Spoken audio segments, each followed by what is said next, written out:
You are Locked On Ole Miss, your daily podcast on the Ole Miss Rebels. Part of the Locked On Podcast Network, your team every day. Thanks for making the Locked On Ole Miss podcast your first listen every day. We're free and available wherever you get your podcast, including YouTube. We're part of the Locked On Podcast Network, your team every single day. Hello, I'm Stephen Willis, host of the Locked On Ole Miss podcast. He is Brad Logan from Logan Digital Media, Inside the Rebels. He's basically on in every medium that you can consume sports. You can find Brad and Logan. And Brad saw us doing our top fives this week and chimed in and said, hey, I want a piece of that. And I am really interested to hear what you say. So, Brad, we're going to do the first segment. We're going to talk about your top five. We're going to take a break, and we're going to come back and talk about basically that top five and everybody's top five and things like that. And we're just going to talk a little bit of Ole Miss football history in the second segment as well. But the way this works is I give you a top five countdown from 5 to 1. You give me the names and you justify the reasons. And after this all over, we'll discuss who you left off and why. Okay? That sounds good. And I appreciate you having me on. This has been a topic of discussion amongst my text group. And the interesting part about this is everybody's got the top one or two, but 3 through 5 has been all over the place. So I definitely want to chime in with mine and it's kind of discuss why I say what I'm about to say. Yeah, and it's also really weird because like my age group and your age group, I'm assuming, I have not heard your list, they're the ones that think highly of Archie Manning. The younger ones leave Archie off the list entirely or doesn't give him the credit that he deserves. And it's kind of interesting, that generational rift that's kind of developed. Yeah, it is. And I don't think anyone could be number one other than Archie. And you know, we'll get to that. I kind of gave away number one, but that's no surprise. I think he's the greatest football player in Ole Miss history. So, but you know, my list is good, and we'll get to it, but my list has much more to do with records and accomplishments rather than big wins and feelings. And so I think it's interesting when you hear the different people, you know, put their list together, and they're going to be names that are not on my list. And that's not to say that I don't think they're great quarterbacks. I just don't think they're in the top 5. Yes. And one person that kind of falls victim to that is John Forcade. And he's somebody that had all the willpower. He just beloved by the Ole Miss fan base that watched him play because of the way he played the position.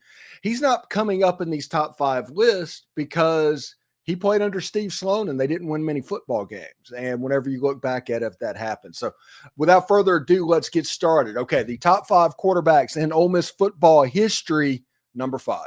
Number 5 is Matt Corral. What Matt was been able to do at quarterback, the numbers are great. I thought he played well. But I think the moments, I think, really catapulted him in the top 5 because just the number 5 position really, to me, was the most difficult because you talk about people like John Forcade and people like, you know, John Darnell, to me, means a lot because of, you know, when I grew up playing under Coach Brewer. Romero Miller is someone that paved the way from Mississippi high school quarterbacks back in the 90s. He was one of the best and had offers from all over the place and chose Ole Miss. But I think at the end of the day, what Matt was been able to do, I think playing injured had a lot to do with my answer there. The game when he came back and emerged at the Auburn game, the way as well as he played against Tennessee. And honestly, I think that point is kind of what everybody remembers. We talked in pre-production about when you had Zach Berry on from On 3, he specifically talked about Matt Corral in that Tennessee game. That sticks in everyone's mind. So number 5 for me is Matt Corral. All right, number 4. Number 4 is someone that's in the news and not for good news right now, and that's Chad Kelly.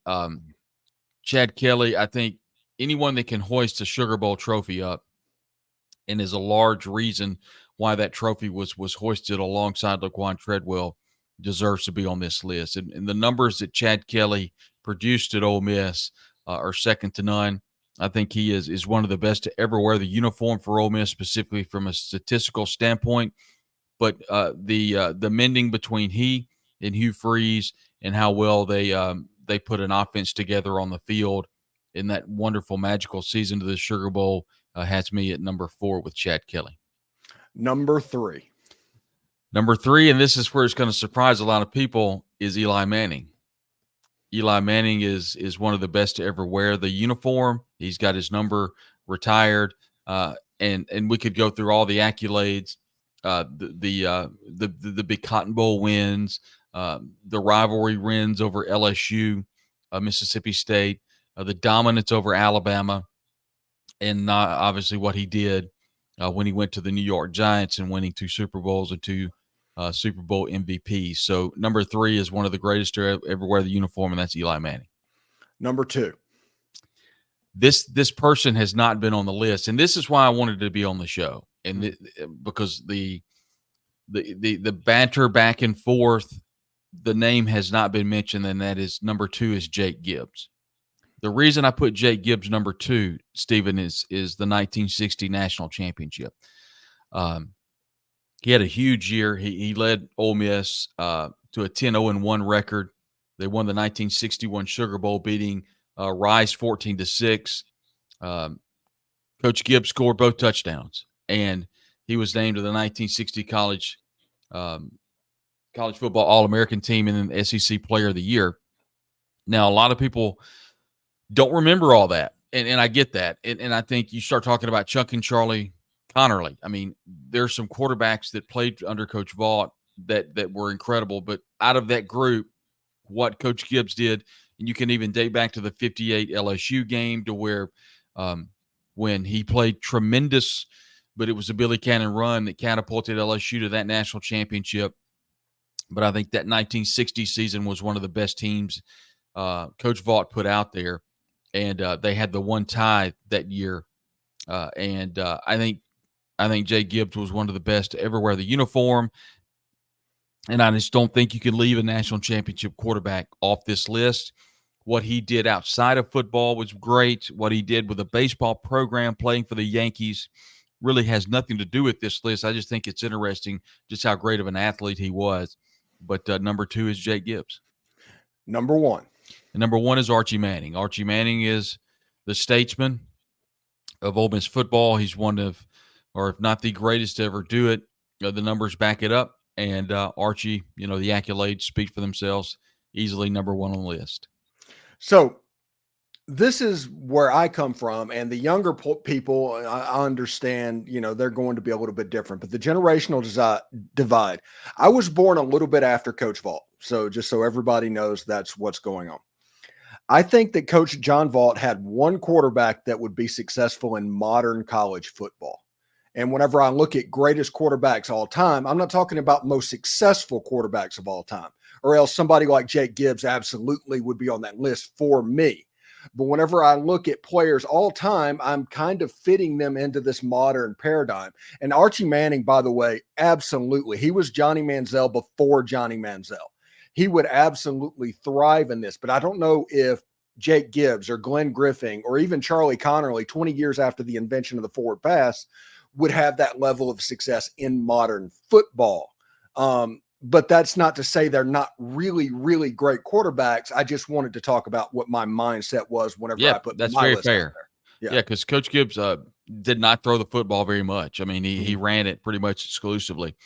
But there are a couple of players I want to talk about. Bo Wallace is not on this list, but what Bo Wallace did back in 2014 against Alabama, the game against LSU that he played so well, earlier in his career, I think is huge. We talked about 4K. We talked about John Darnell and how he was instrumental in kind of the resurgence of the Billy Brewer era back in 1989. The Liberty Bowl was huge.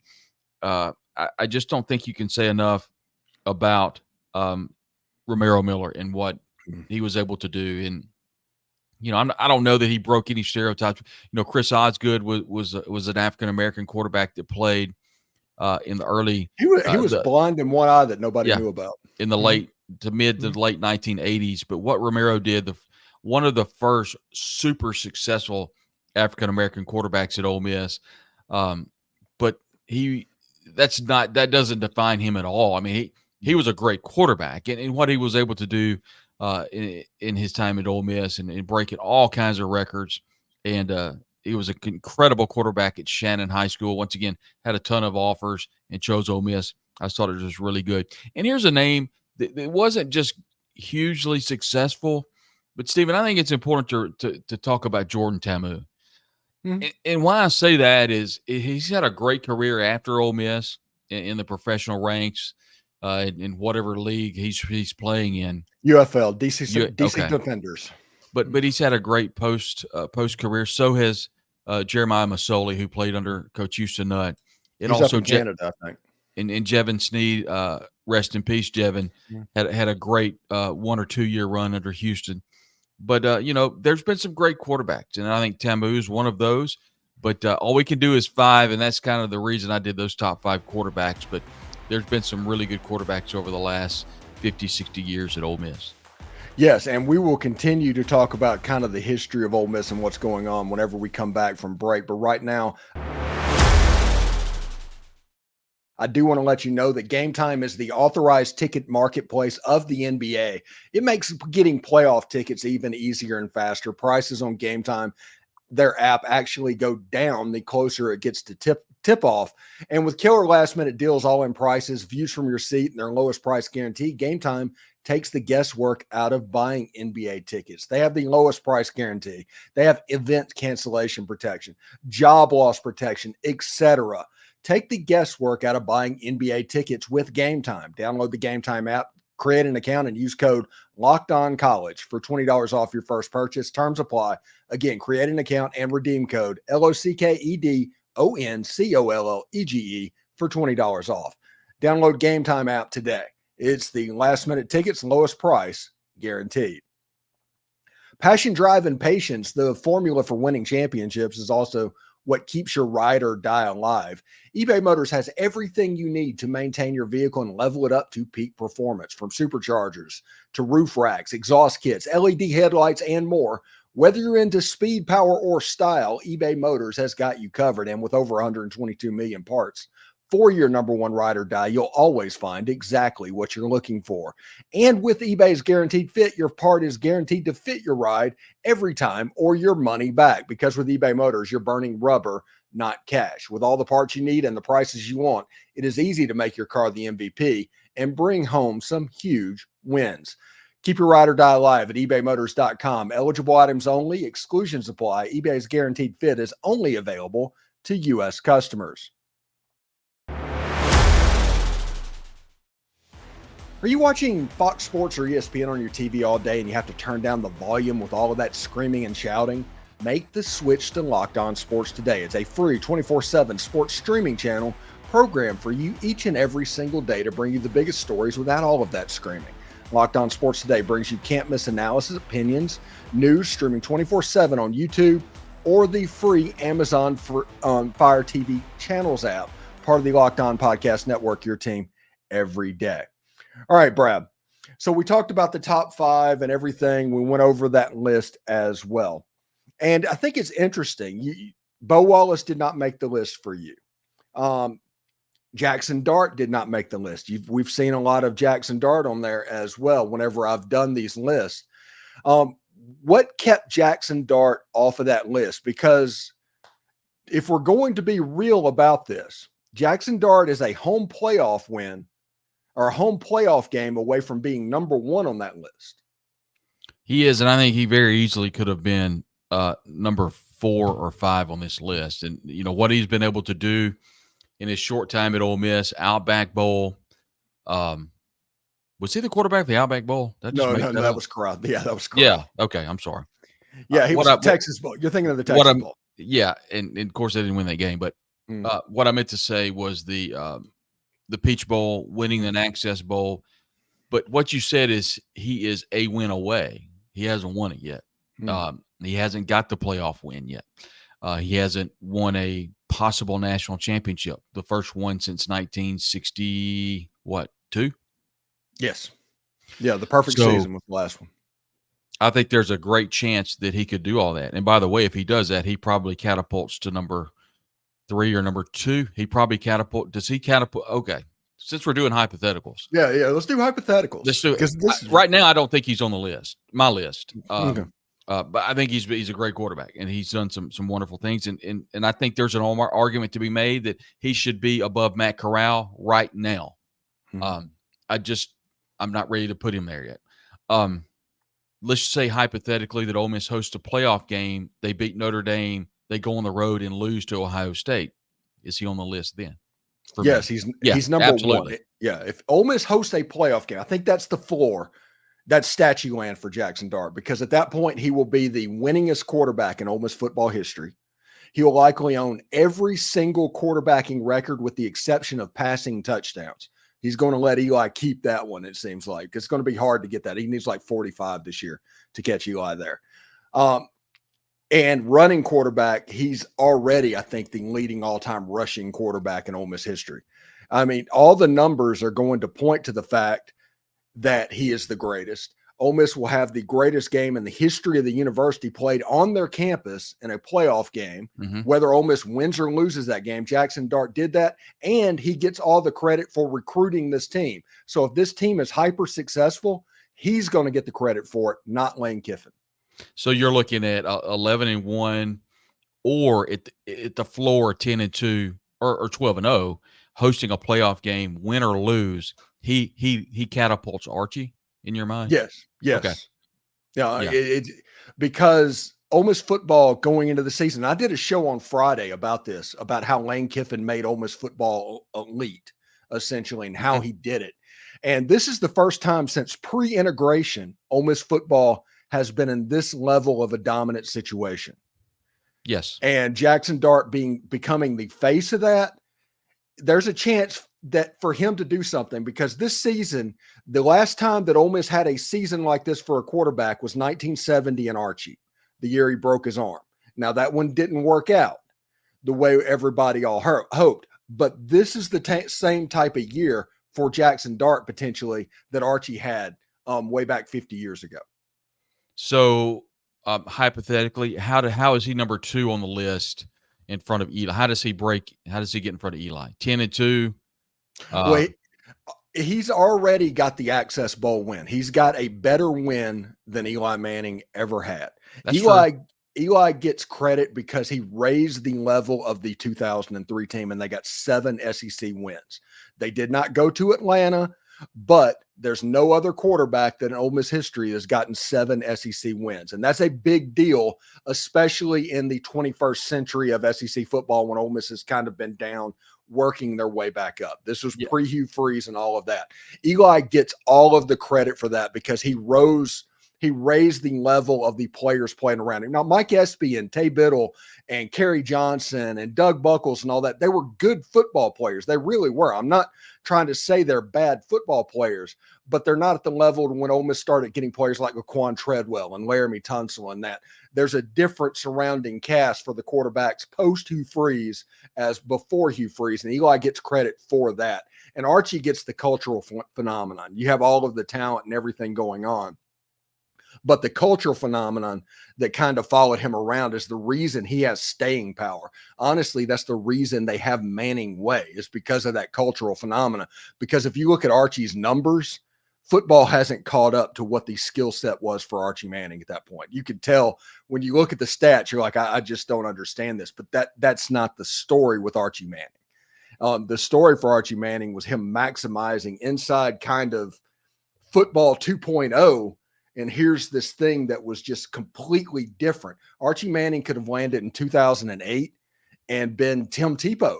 He could have landed in 1991 and been Tony Rice, and just whatever great quarterback of whichever era, Archie Manning could have done that. Eli Manning, he gets the credit for raising the level, essentially, is that, and being the number 1 draft pick and all the stuff that happened after. I think that Jaxson Dart has a chance to do what Archie did in 1970 as far as the cultural phenomenon with the raising the level of the players around him. So you take everything that Archie did and everything that Eli did, that is what's on the table for Jaxson Dart. That's fair. This season. That's fair. Where was Dart on your list? Dart was 4 on my list. Okay. He was behind, I had Chad Kelly 3. Okay. Real quick, odds came out from whatever DraftKings is, whatever. Anyway, Ole Miss was an underdog in 2 games. Mm-hmm. I'm not under. Let me see if I'm saying. Yeah, underdog. Yeah, LSU and Georgia. Yeah. So which LSU wanted, I don't understand. I do not understand that. it's just history, at Ole Miss and Tiger Stadium. Anyway, so let's say it's chalk. Let's say it's chalk, and Ole Miss goes 10-2.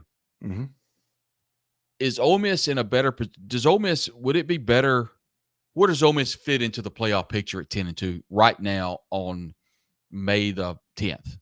They probably travel to Ohio State or – Are they an 8? Yeah, they're like in the 9 to 12 range. 9 to 12, the okay. Second tier, yeah. And they're going to start the season so high. The good news for Ole Miss is they're starting so high. They're not, they've got those the margin losses for won't error. be. Yeah. What do you think Ole Miss finishes next year? Ballpark. We're here on May the 10th. Last year, whenever I do these wins and losses, I always take a game that Ole Miss is supposed to win, and put it as a loss. And every year I take a game that Ole Miss is supposed to lose and put it as a win, because that's always the way it seems to happen. And last year, there's an obvious answer to your question, at least on the back half. That's Georgia. Yeah. I think there is a chance that Ole Miss beats Georgia and loses to Arkansas. You're a peak mid-40-year-old by saying that. Yeah, that Arkansas game scares the absolute heck out of me. Yeah, I'm obviously – I think the Oklahoma game is one to circle because – But it's in Oxford. It is in Oxford. I get it. But I just think that Oklahoma game is one that you need to circle. And then 2, I think, I'm with the odds makers. I think winning in Tiger Stadium, I don't think that's ever a given. And I know that LSU and their talent and – Brian Kelly's about not paying players, and I get the talent discrepancy, but, so many people talk about talent always wins.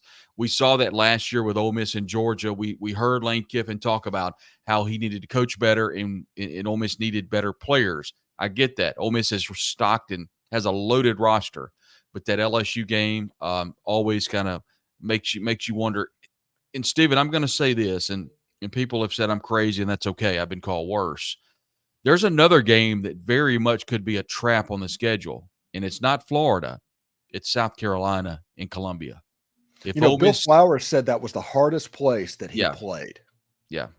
If Ole Miss sleepwalks in Columbia, if that thing's going to be a 5 or 6 o'clock game at Williams-Brice, it could be crazy because they show up when they're, don't have any wins at all. And, I just think that's a game in which Ole Miss does not need to sleepwalk through.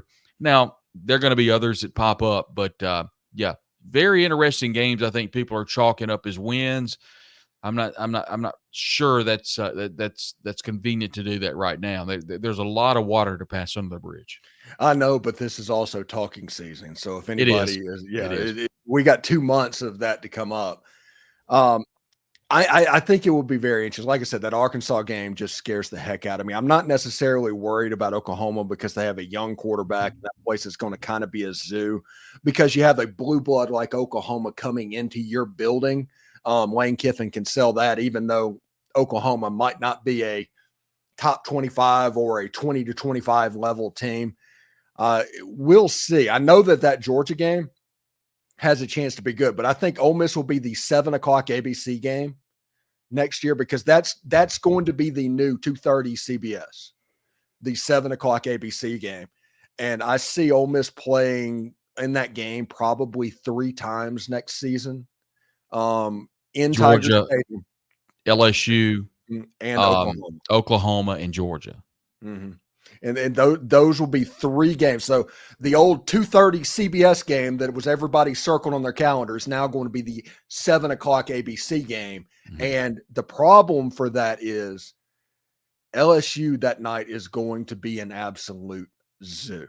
It's going to be a buzzsaw. And that's also whenever you're preseason ranked in the top 5, you're going to have a target on your back. And every as John Calipari used to say in Kentucky, we were everybody's Super Bowl. Mm-hmm. And there's a lot of truth to that for Ole Miss. So they're going to have to pack a lunch each week, and they will. I mean, we haven't seen Lane Kiffin's teams, for the most part, sleepwalk at all. I mean, we've seen them lose some games. 2 eggs. Right. 2 eggs. And that's when he was flirting with Auburn. Mm-hmm. I mean, that's just – he didn't have his heart in it, and the players didn't either. Yeah. if Matt Corral doesn't get hurt in the Sugar Bowl against Baylor, I think they win that game. Yeah.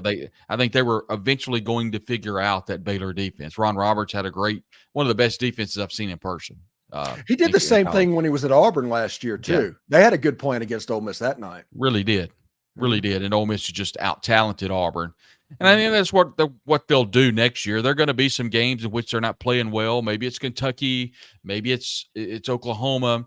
Maybe it's Arkansas, Carolina. Hey, they've got to go to Florida. We have no idea what Florida is going to be like November the whatever before Mississippi State. So we have no idea what to expect there. So that's a game in which you kind of have to scratch your head and think, where's Florida going to be? Is Billy Napier going to be the coach? Are there going to be a team that has caught fire in the back half of the schedule? We don't even know what their roster is going to look like. So many unanswered questions. But right now, I like Ole Miss at 10-2. I have no idea how they get there.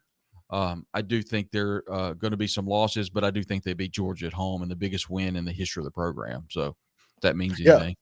Yeah, and Ole Miss apparently is not done in the portal. A linebacker from South Alabama is going to be visiting Ole Miss shortly.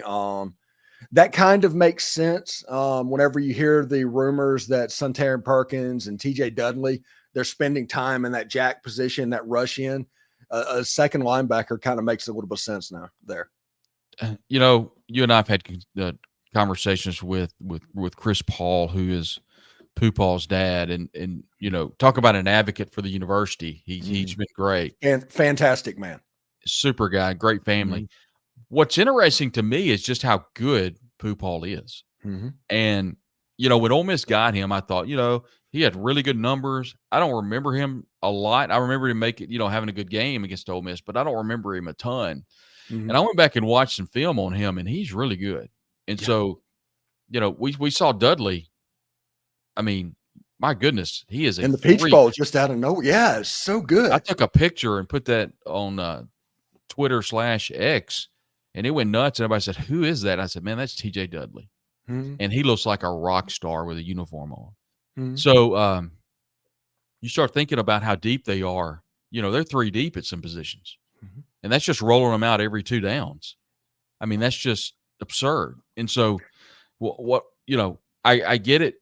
But at the end of the day, players win games. Nick Saban has said all along he would not have won those national championships if he didn't have the Jimmies versus the Joes. And that's just, Ole Miss has those Jimmies this year. There's a reason they're calling it the last dance. It's going to be quite the season. And it's going to be one that's laid out perfectly from a schedule standpoint. The first 6 games should be not only wins, they should be blowouts. And should be a great opportunity to win a lot of games. It's actually funny when you deal with guys that are our age and you think about it. It's like Ole Miss got a top 5 defensive line class in high school recruiting this February. Cam Franklin, William Eccles, Jeffrey Rush, all of those guys. I think Cam Beavers as well. There's a chance that maybe one of them will get a little bit of playing time. And there was a chance not too long ago that all 4 of them would have been on the field.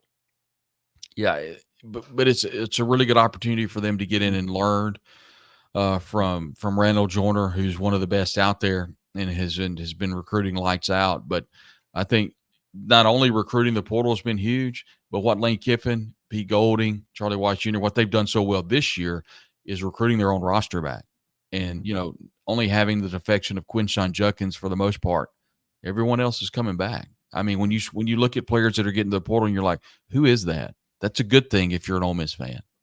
Yeah, I think Ole Miss fans should be very, very pleased with the fact that Lane Kiffin has literally an NFL capologist on his staff.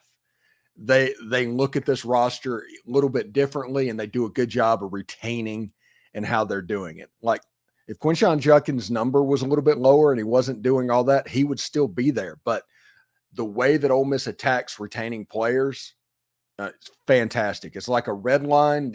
You keep everybody below it. If they get above it, you wish them well. There's no doubt. No doubt. Anyway, thank you very much for coming on the show. And thank you very much for watching the Locked On Ole Miss podcast, your daily show on the Ole Miss Rebels, part of the Locked On Podcast Network, your team every single day. We're part of the Locked On Podcast Network, your team every day. Brad, thank you so much, and we'll talk to you again, buddy. Always a pleasure.